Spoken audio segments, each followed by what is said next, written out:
Good day, everybody. My name is Brad Steele, and I'm the Senior Director of Unified Communications for the Commonwealth of Massachusetts. And I'm a past president of the National Association of State Technology Directors, or NASTD. NASTD is made up of technology professionals serving state government. It's a member-driven organization whose purpose is to advance and promote the effective use of information technology and services to improve the operation of state government.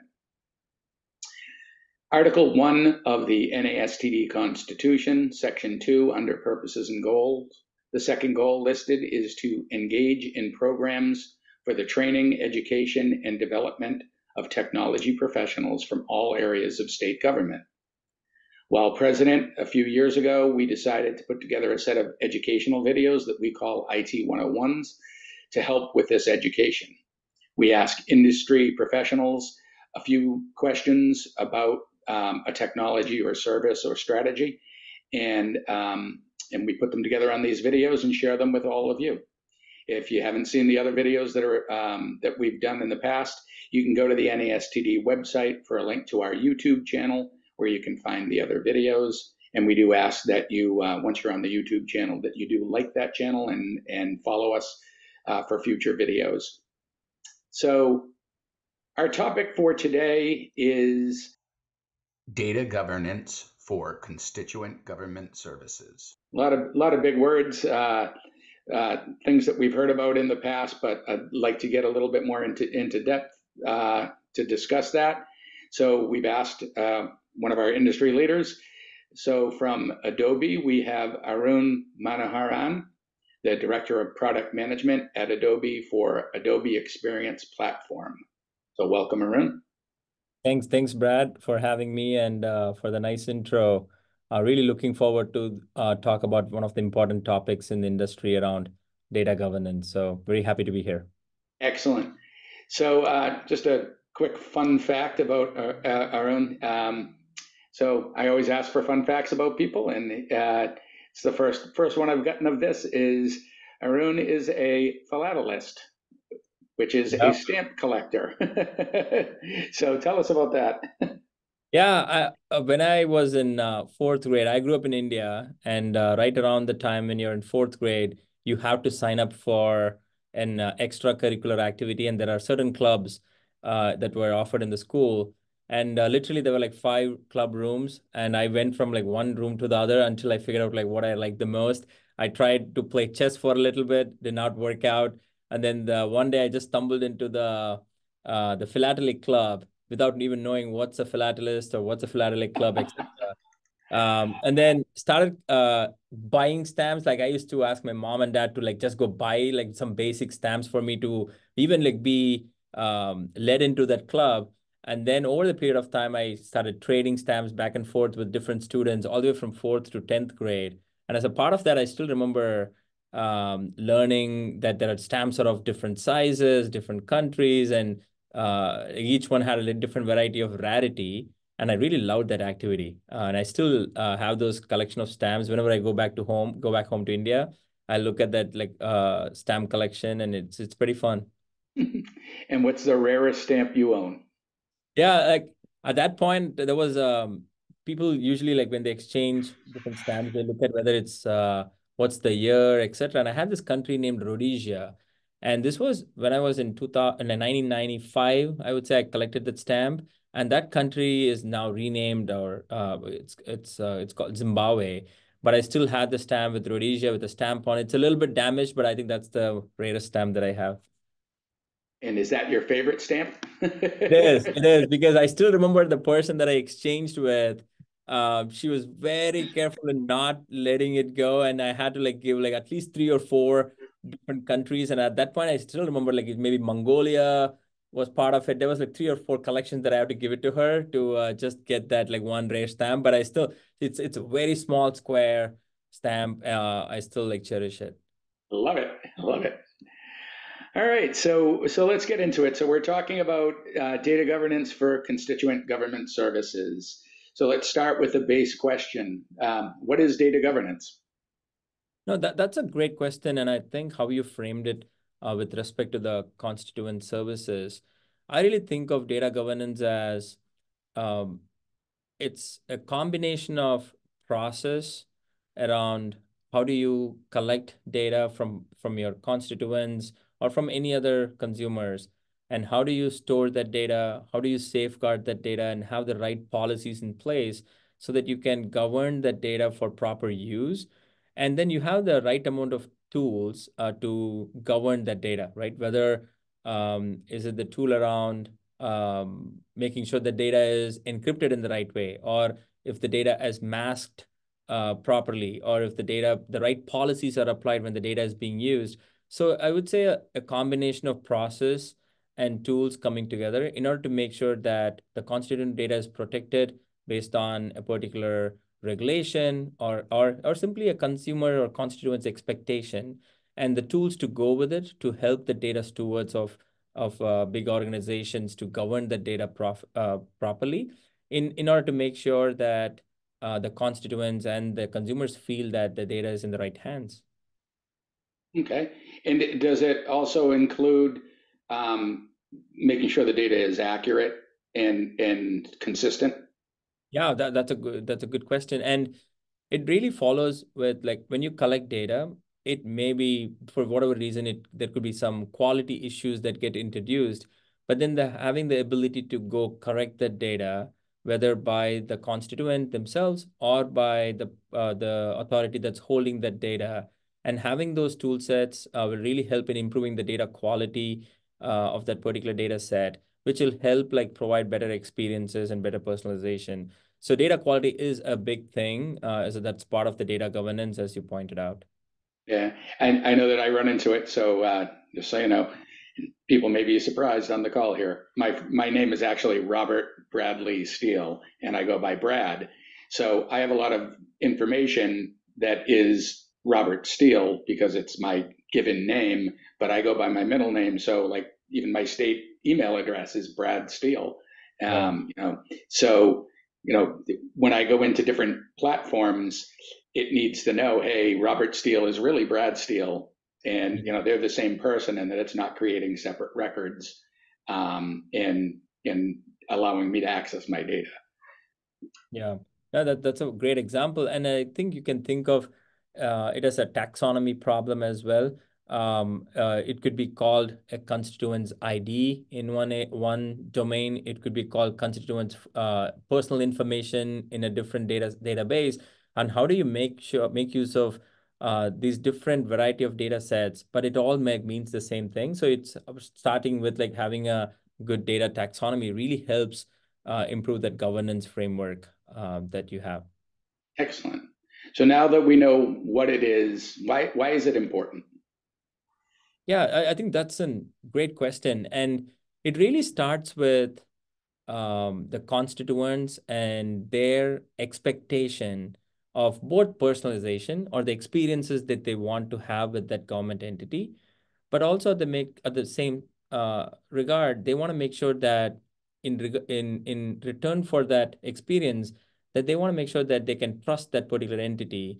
And this trust really comes from knowing that what data is being collected from that particular individual, and how is it being stored, utilized, and governed properly throughout the life cycle of the data, and making sure that the constituent has complete ownership with respect to that particular data. So it's first is transparency around data collection, governance around data storage and data usage, and then the ability for the constituent to make sure that data is used in the right way. And the topics like consent, data use policy enforcement, or data retention, these are all like very important pillars within the data governance framework.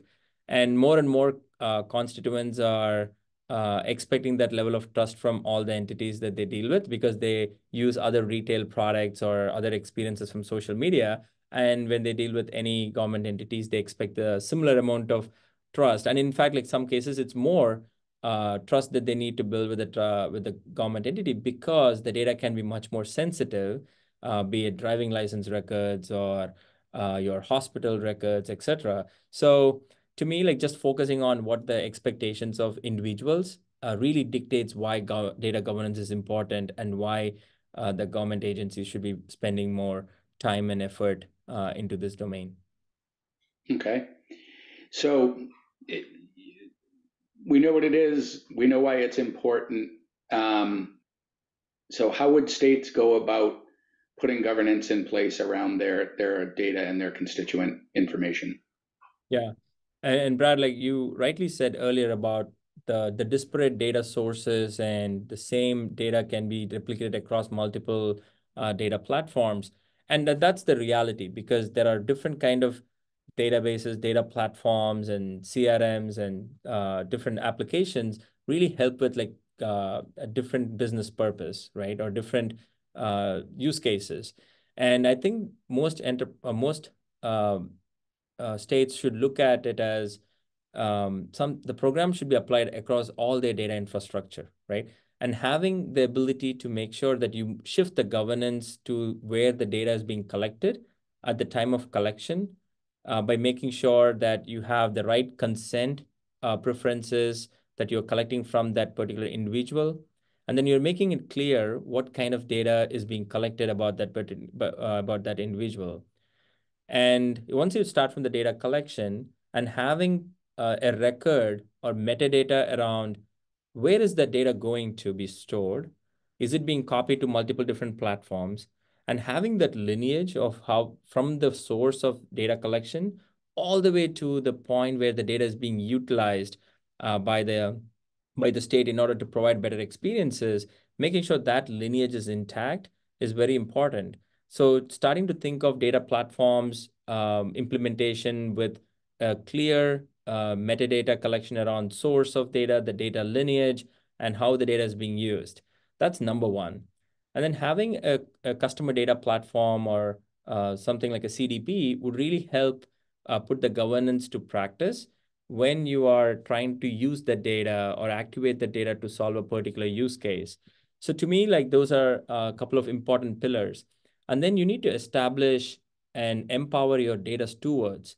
And these could be a separate person whose main job is to make sure the data is governed properly, or it could be anyone that's touching the data, whether it's doing collection or storage or usage, to make sure they all are good stewards of data and they have tools that comply with all the policies and all the settings that you have enabled as a part of the data infrastructure.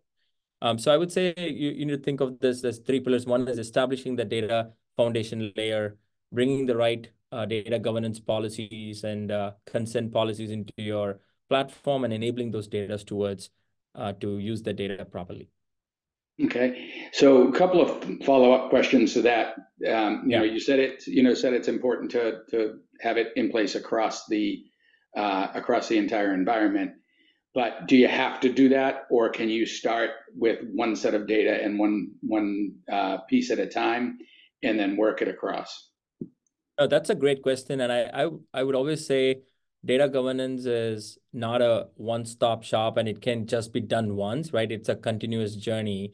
And the way I would prioritize, as you pointed out, within your environment, if um, the most sensitive data or the experience that is very important for the constituent. They're repeatedly coming to this particular experience and they're getting this information. And you can prioritize it based on where is the most demand from a use case point of view, and also what is the most sensitive data, and really focus on that particular paradigm and making sure that the right policies, both from a governance perspective and also security perspective, is applied. Once you have that rubric, taking that rubric and applying it across your environment is probably a function of repeatability, right? And then most of the data governance frameworks are very extensive, meaning if you have a data classification framework that starts with the sensitive data, you can take it and apply it to personal data or restricted data or any other data classifications. So if you do it once in a small, most important domain of your enterprise, then I think repeating it is much easier. Okay. And the second follow-up there was, you stated, when you're gathering the information, when you're getting the information, making sure that you have this in place. But how do you go back and ensure that the data that has been stored over time, and some of it, brought over from paper, some of it may still be in paper, how do you ensure that your backwards compatibility, if you want to say that, Yeah. that your data is secure, that it's accurate, and that it's properly governed. Yeah, absolutely. And I think that's where you need to think of it's this data governance framework is not a very rigid set of rules and policies, rather because regulations change and more states are introducing new data regulations on a day-to-day basis. Even with AI, there is a lot more interesting things that are happening in the industry, which is kind of making the governments come up with like better regulation to govern the use of AI. And I would say the framework has to be flexible enough and extensible to support these regulations.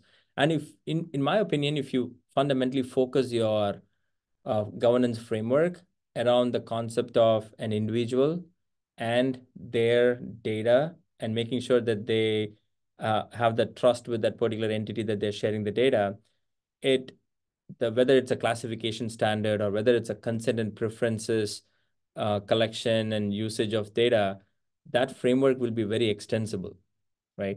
So whether you're moving data from your ERP or a CRM system into a CDP, the use cases change, but you want to make sure that the lineage and then all the metadata that explains the data goes with the data where it goes.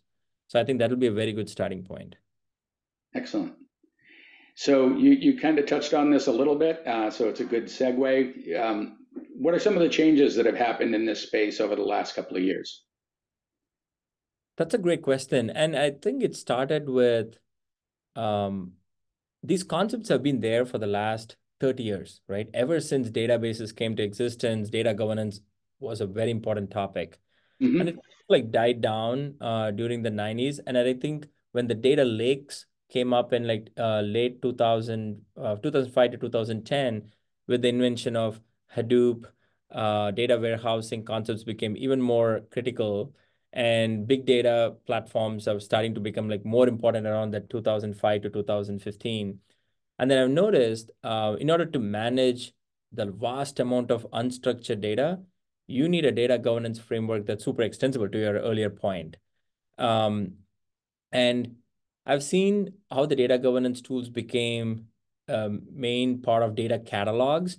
So there are ways to catalog all the data across all your repositories, making sure that all the data is classified and labeled and have enough rich metadata to manage that governance. And data catalogs became really important. And then in the last 5 years, data catalogs are usually in a silo, right? They have to fit within your environment. It's a very important piece of the puzzle.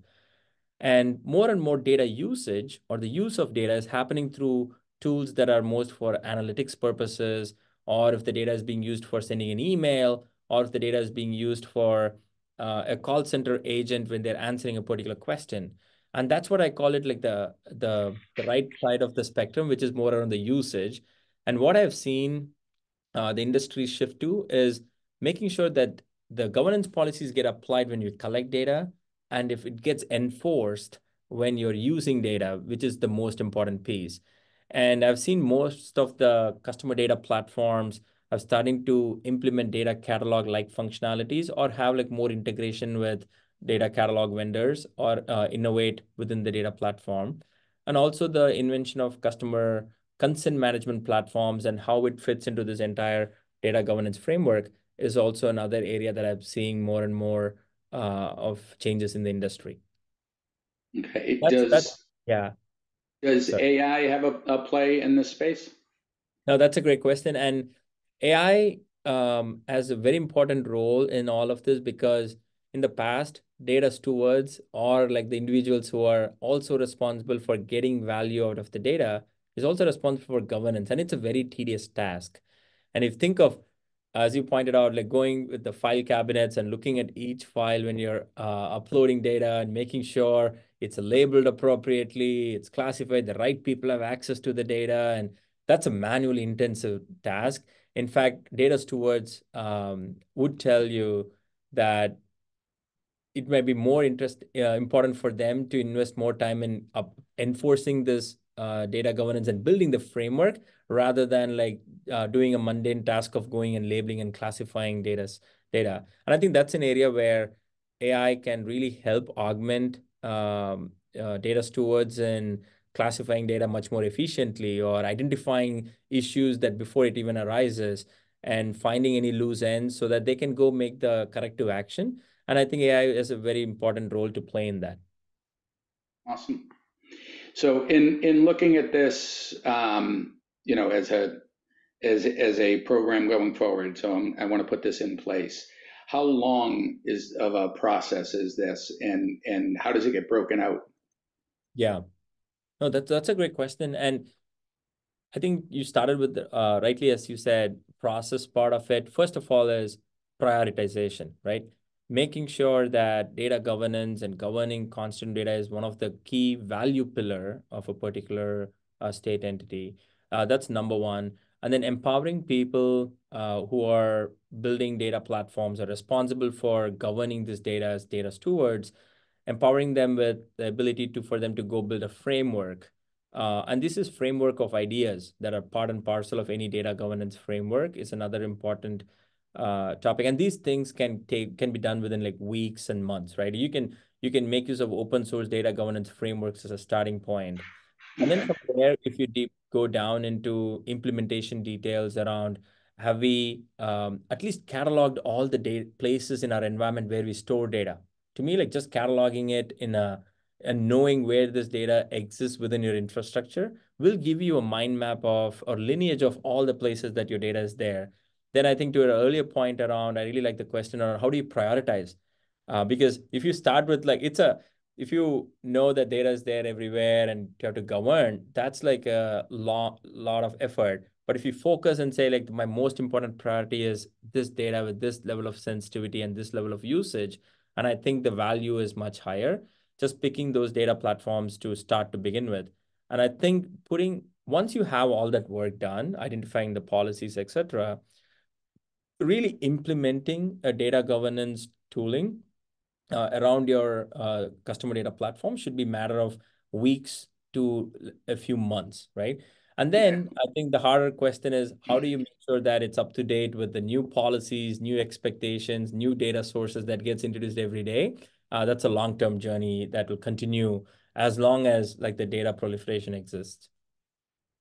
So it is an ongoing task.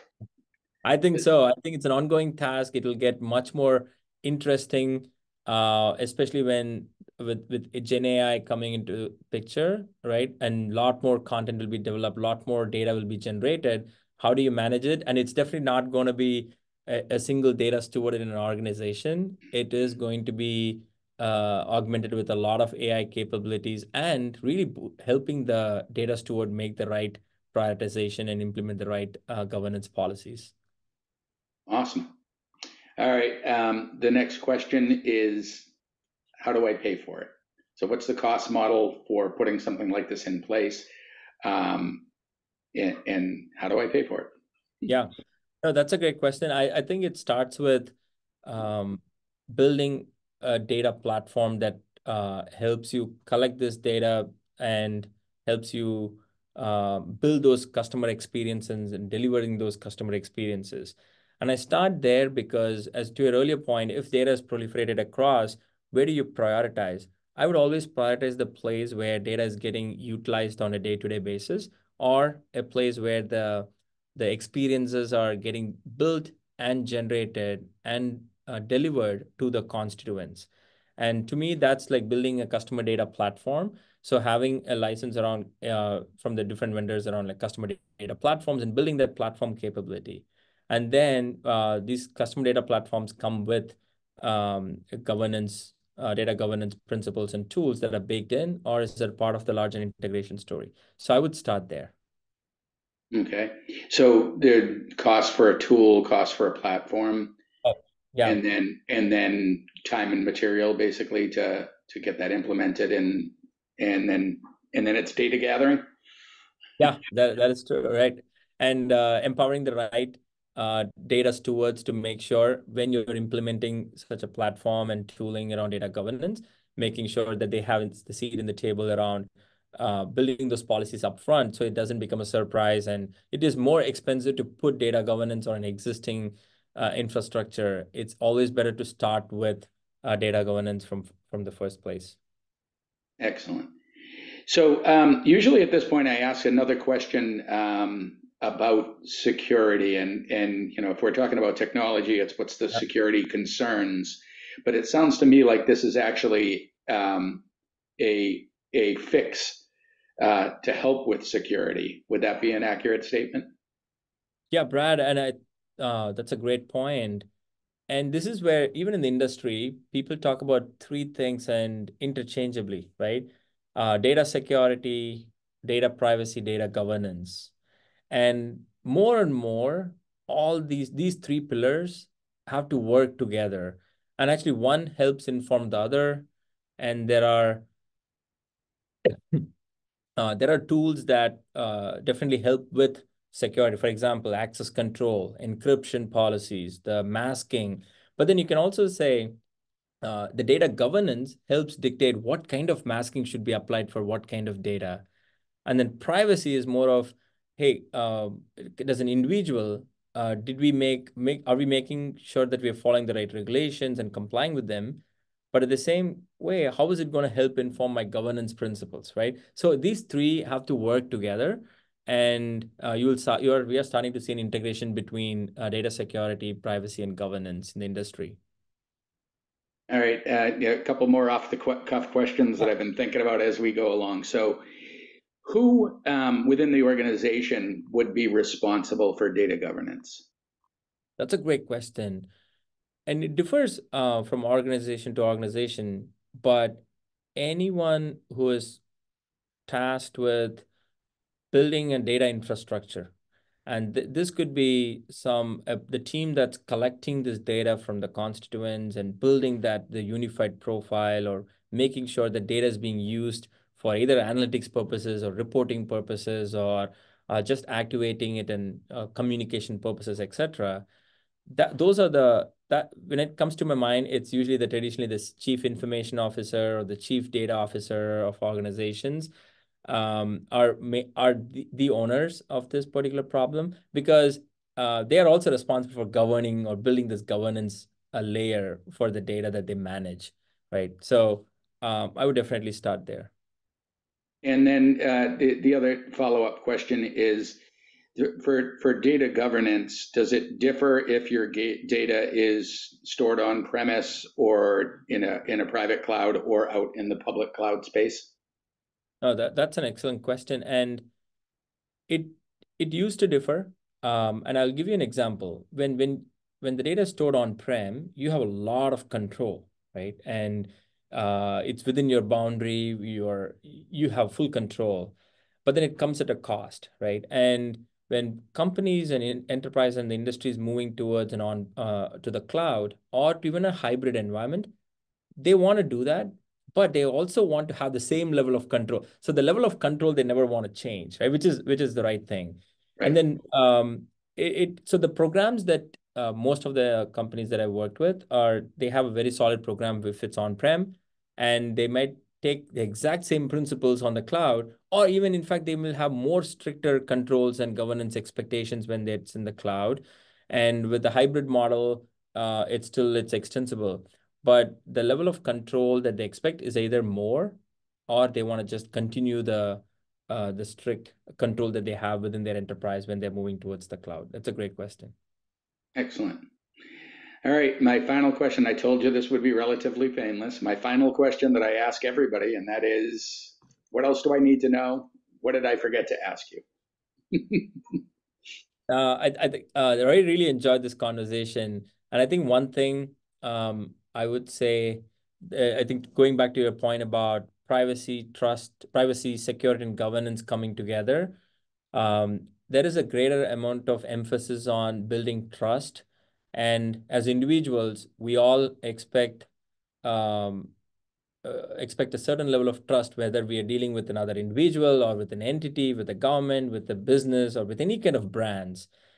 And if you're focusing on privacy, security, and governance, you're always um, on the reactive mode. I would say if we shift and say like, hey, for me to build a best trusted relationship with this particular individual, the constituent, what are their expectations, and I make sure that I build my trust and my governance and my security and my privacy principles around that. And obviously you have to comply with all the regulations, etc. So that's not taken for granted, but really like focusing on the trust narrative will really help bringing all this like goodness with respect to data and data governance for to life. So I would say I would end with that notion of building trust with the constituent starts with building a really good data governance framework. Excellent. Well, thank you again. This has been awesome. I know I say this every time, but I love having these conversations just personally because I learn so much. And hopefully the people who are listening will enjoy this, will get something out of it, and will give it their, and I hate to do this, but I'm a punny kind of guy. I hope they'll give it their stamp of approval. So again, folks, if you are watching this on YouTube, we ask you to like the channel there and subscribe so that you can get updates when our other videos come out. We look forward to when we're recording this in late January. Look forward to seeing you all in March down in Charlotte. And again, thank you to Arun Manoharan, the Director of Product Management at Adobe for Adobe Experience Platform. And thank you for your time, and thank you to Chrislyn for helping set this up. Yep. Thank you, Brad, for having me. It's a wonderful conversation. Thank you for having me. Excellent.